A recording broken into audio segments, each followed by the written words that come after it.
dia, sejam todos muito bem-vindos a mais um comentário semanal da Parashá. Parashá dessa semana, Shlach Lecha.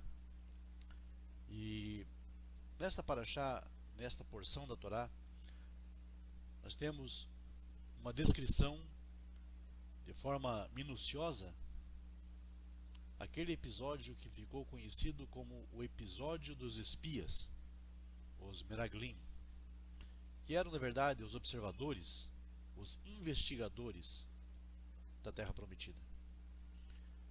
Nós sabemos que pelo relato da Torá,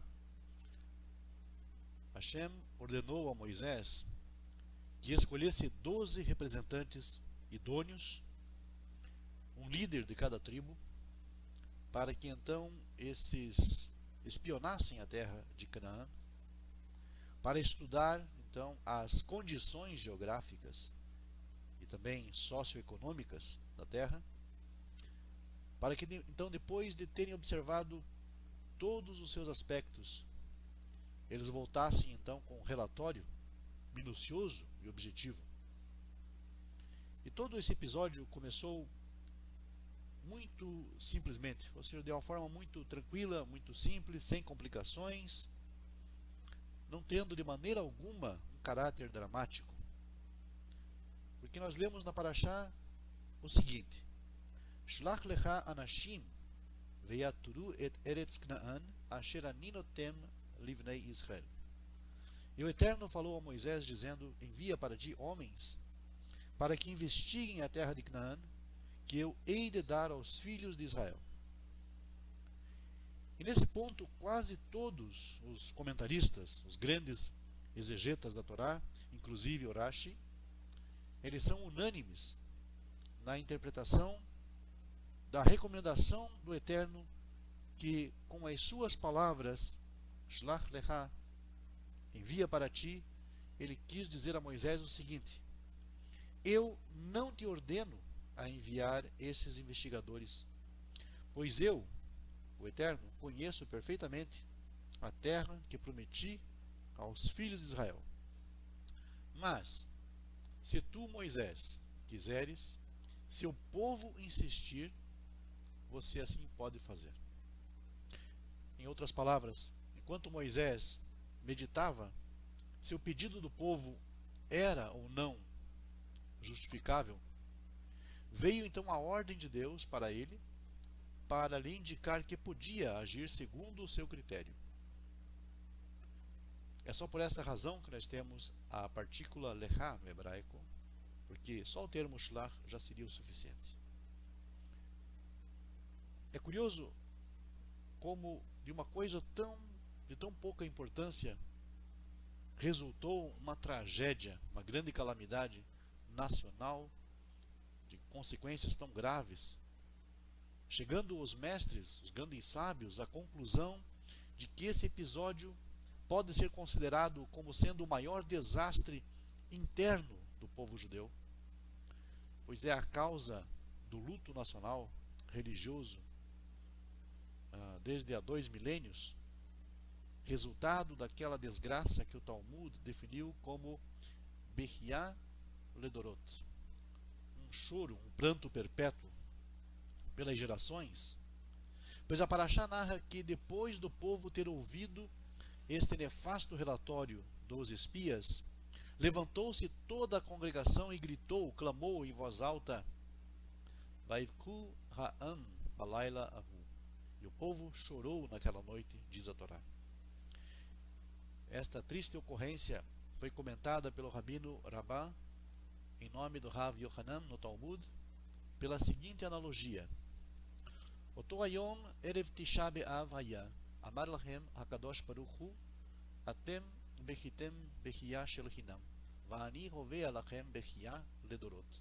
E aquela noite era a noite do 9º dia de Av, do mês de Av, e o santo, bendito seja ele, falou aos filhos de Israel, dizendo: as lágrimas que vocês derramaram naquela noite eram falsas, sem motivo algum, porém eu hei de determinar aquela noite como ocasião de pranto verdadeiro por todas as vossas gerações.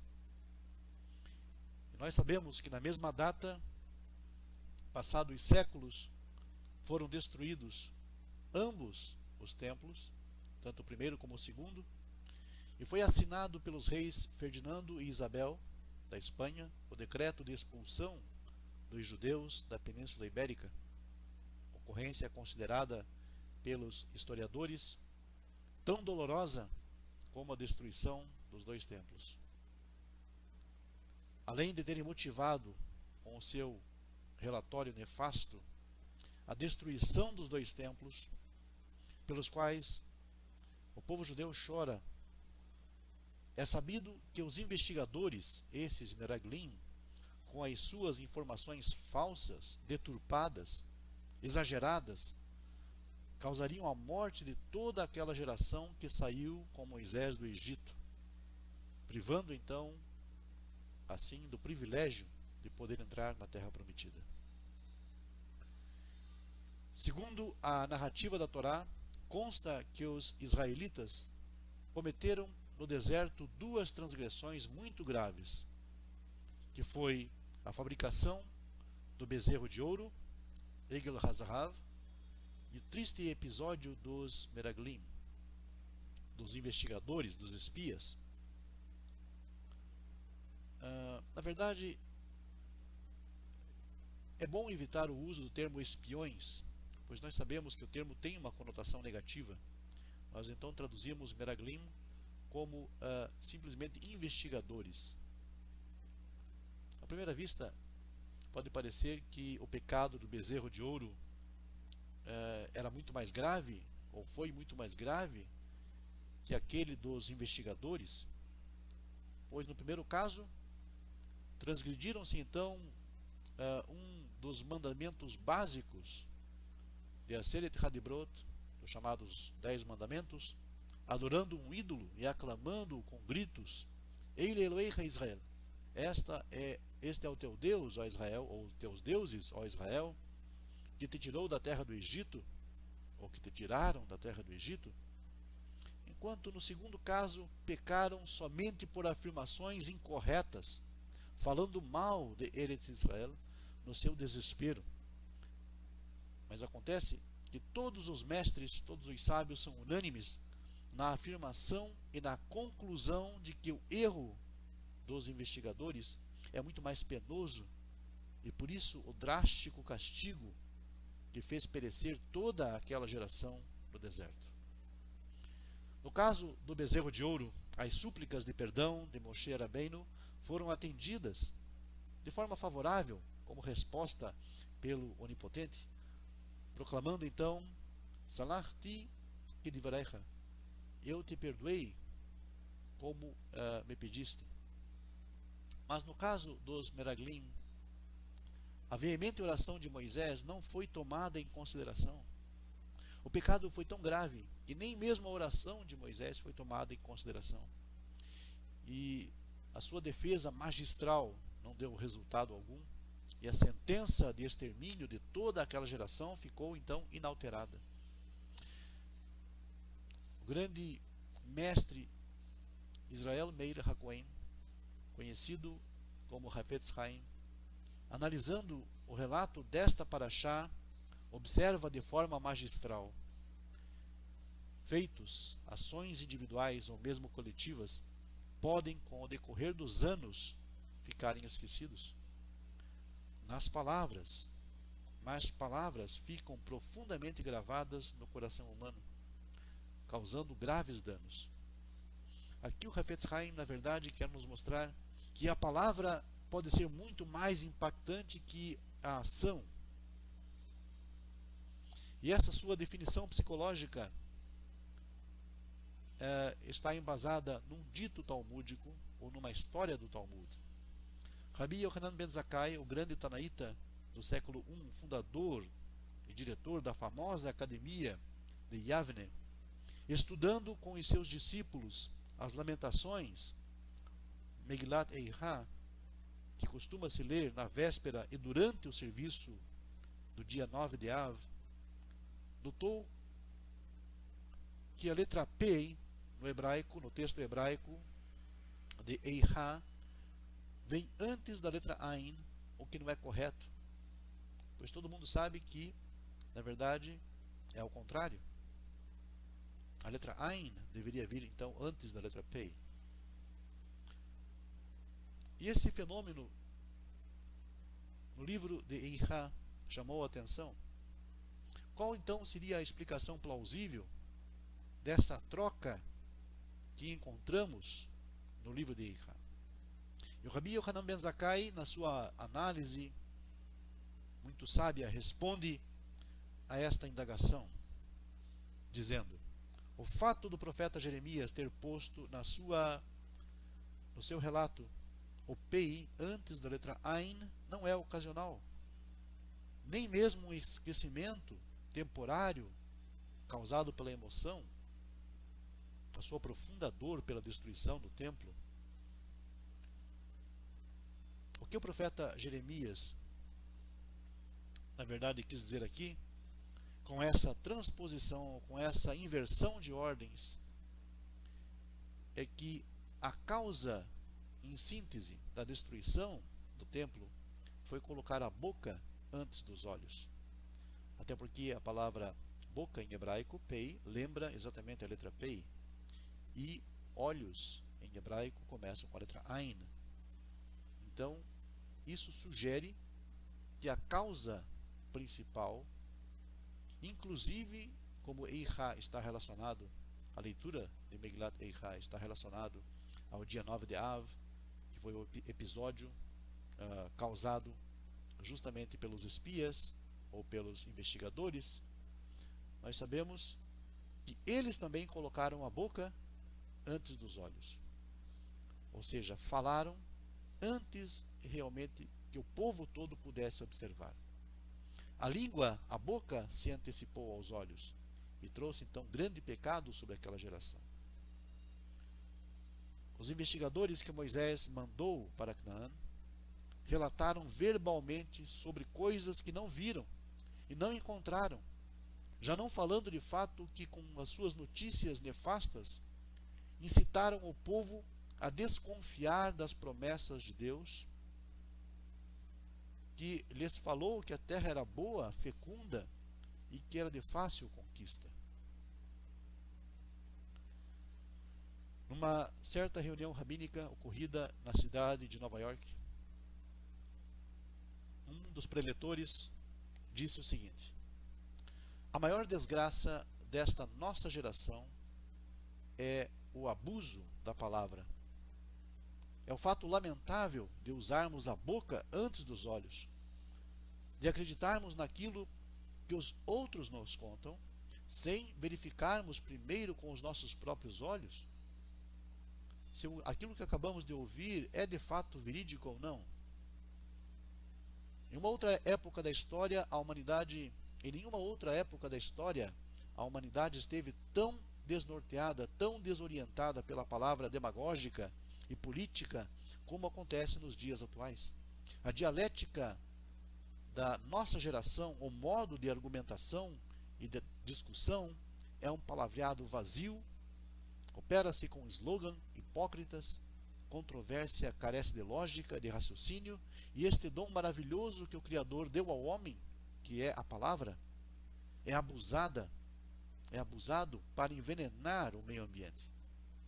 Estando expostos a este ininterrupto dilúvio de palavras que só magoam, só causam danos terríveis, ao contrário da palavra divina, que só cura, como canta o salmista: Ishlach devaro veir paem, vimalet mishiketotam. E o Eterno envia a sua palavra e os cura, livrando-os dos perigos.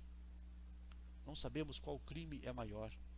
Se foi aquele dos Meraglim, dos investigadores que Moshe mandou para a terra de Canaã, que viviam na chamada Dor Hamidbar, a geração do deserto, ou os delitos da sociedade atual, que vive no Dor Hamdaber, a geração que fala.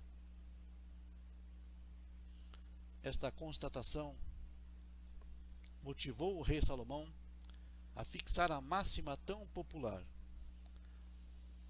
Mavet vehaim beyad lashon. A morte e a vida estão no poder da língua. E é essa nossa intenção sempre que confessamos nossos erros. E essa também é a intenção do povo de Israel quando em Yom Kippur pedem perdão pelas transgressões de Dibur Pei, pronunciamento da fala, da língua, e de Tumat Sfataim, da impureza dos lábios.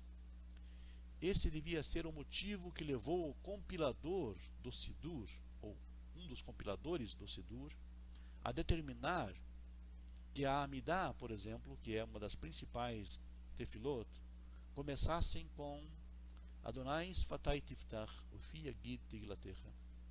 Ó Eterno, abre meus lábios, e que a minha boca proclame não outra coisa senão o teu louvor. E de encerrarmos essa prece com a súplica Elohai, Netzor Leshonim Era, Usfatai Medaber Mirma. Meu Deus, preserve a minha língua de falar mal e os meus lábios de dizer coisas falsas. No pequeno tratado de Pirkei Avot, nós lemos: Shimon, filho do mestre Gamliel, dizia: o mundo mantém-se por 3 princípios: Din, que é a justiça; Emet, a verdade; e Shalom, que é a paz. Pela harmonia, como se acha dito, Emet Mishpat Shalom Shiftu Beishaareichem, que a verdade e a justiça e a paz reinem em vossas portas. Dentro dessas normas éticas, pretendemos viver entre as pessoas, e nesse espírito devemos educar toda a geração seguinte. Shlach lecha anashim ve'yaturu et eretz Knaan asher ani noten livnei Israel. Envia para ti homens que investiguem a terra de Canaã, que eu hei de dar aos filhos de Israel. O patriarca Abraham não era escravo quando estava em Ur-Kasdim, em Ur dos Caldeus. Não era tampouco um mendigo que abandona a sua terra natal à procura de sustento. Abraham era um homem dos mais ricos, um homem livre, de ascendência aristocrática. E a sua partida da sua terra, da sua parentela, da casa paterna, só teve uma profunda e sincera motivação: obedecer à ordem de Deus, guiado pela sua emuná no Todo-Poderoso. Ele nem sequer conhecia o lugar para onde devia seguir, para onde devia dirigir seus passos, nem mesmo conhecia o nome da terra. Bastava-lhe a indicação El Haaretz Asher Areka, para a terra que eu te mostrarei. Essa foi a bússola de Abraham. Esse foi o GPS dele naqueles dias. El Haaretz Asher Areka, para a terra que eu, o Eterno, te mostrarei. Não lhe interessava se a terra a ser alcançada era fértil ou estéril. Ele não fez pergunta alguma. O que ele sabia e acreditava era que Deus o escolhera como seu mensageiro, a fim de divulgar entre os povos a ideia da unicidade do Criador. Abraham, então, é o primeiro grande idealista do mundo. Uma vez fixado o alvo pelo espírito objetivo e pela fé subjetiva, procuramos os meios para a concretização do alvo aspirado. Uma meta ideal pode fitar-se com os olhos fechados, através da concentração de todas as forças espirituais. Mas para concretizar tudo isso, nós necessitamos estar de olhos bem abertos, convergindo todas as forças, os sentidos, o corpo e o intelecto. Aquele que mirar numa meta com olhos abertos não chegará muito longe. Em ambos os casos, do patriarca e dos investigadores da terra, trata-se de uma ida de uma terra a outra, com a diferença de que a jornada dos filhos não é estimulada pelo espírito, pela fidelidade. Essa partida dos investigadores tem a sua origem na escravidão. Não é uma partida, mas sim uma fuga ou uma expulsão. E Moisés estava ciente desse fato. E é por esse motivo que Moisés não conduziu o povo de Israel após a saída do Egito pelo caminho mais curto, que era mais lógico, muito curto, através da terra dos filisteus até a terra prometida. Ele não podia introduzir em Canaã um rebanho de refugiados amedrontados. Preferiu aproveitar os anos da longa jornada para lhes entregar então a Torá, os ensinamentos do Eterno, animando o seu espírito. Mas logo no começo da sua liderança espiritual, Moisés se depara com obstáculos inesperados. Ele tenta e experimenta não ligar importância aos impedimentos, atribuindo a mistura na sociedade israelita da época para criar confusões, mas não tardou em reconhecer o seu engano. Não são elementos isolados que se opõem à sua liderança, mas sim o que a Torá chama de Asafsuf Asher Bekerbo, aquela escória que estava no meio, aquele vírus que envenena, que destrói em todos os tempos, costuma roer os alicerces de uma sociedade motivada por ideais. Este populacho que só conhece um único ideal, comer e beber até saciar-se. Eles não são capazes de fechar os olhos com o intuito de subjugar à vista dos olhos a visão do coração. O fato de se dirigirem à terra dos antepassados não os satisfaz. Faltam-lhe forças, as mesmas forças que tiveram os seus antecessores, os seus ancestrais, e quem sabe se no fundo do seu inconsciente não se manifesta a motivação revoltosa de terem saído do Egito. O fato de terem pago no Egito a comida à saciedade, até com o sangue de seus filhos asfixiados entre os tijolos das construções de Pitom e Ramessés. Isso tudo pouco lhes importa. É uma consequência comum no ser humano escravizado. Primeiro, o seu corpo é sufocado e depois a sua alma. Nesse sentido, e de uma maneira relativa, apresenta-se então, de uma forma surpreendente, o pecado do bezerro de ouro como sendo quase um pecado ideal. A revelação no Monte Sinai gravou-se profundamente na alma, despertando saudades de uma divindade. E Moisés, tendo desaparecido durante 40 dias, o povo anseia por uma divindade visível, palpável, algo que possa ser contemplado com os sentidos, existencial.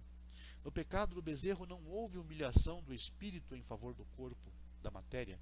O que houve foi a deturpação do espírito. As forças psíquicas foram corrompidas. Houve uma perversão moral. A respeito do bezerro, que nos relata a Torá, Eile Elohecha Israel, Asher Elucha Me'eretz Mitzrayim. Estes são os teus deuses, ó Israel, que te fizeram sair da terra do Egito, ou subir da terra do Egito. Nessa exclamação nós podemos encontrar na verdade, um agradecimento para aquele que os redimiu do Egito. Existe uma espécie de elevação aqui. Enquanto na narrativa dos Meraglim, dos investigadores, nós lemos o seguinte: Niknarosh benashuva mitzrayma. Vamos escolher um chefe entre nós e este nos conduzirá de volta para a terra do Egito. Assim, nós podemos deduzir: o pecado do bezerro anula a redenção espiritual, destacando a libertação física do povo, enquanto o pecado dos Meraglim invalida a libertação física, anulando assim a redenção espiritual. Pois uma vez que o corpo é aniquilado, onde vai repousar o espírito?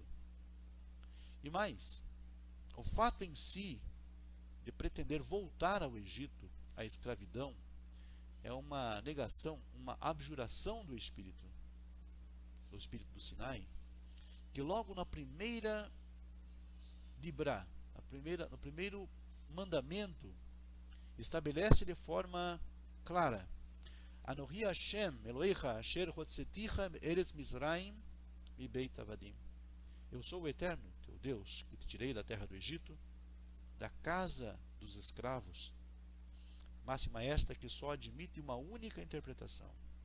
Se vocês voltarem ao Egito, se vocês descerem novamente ao Egito, à casa da escravidão, em qualquer diáspora, eu não serei mais vosso Deus.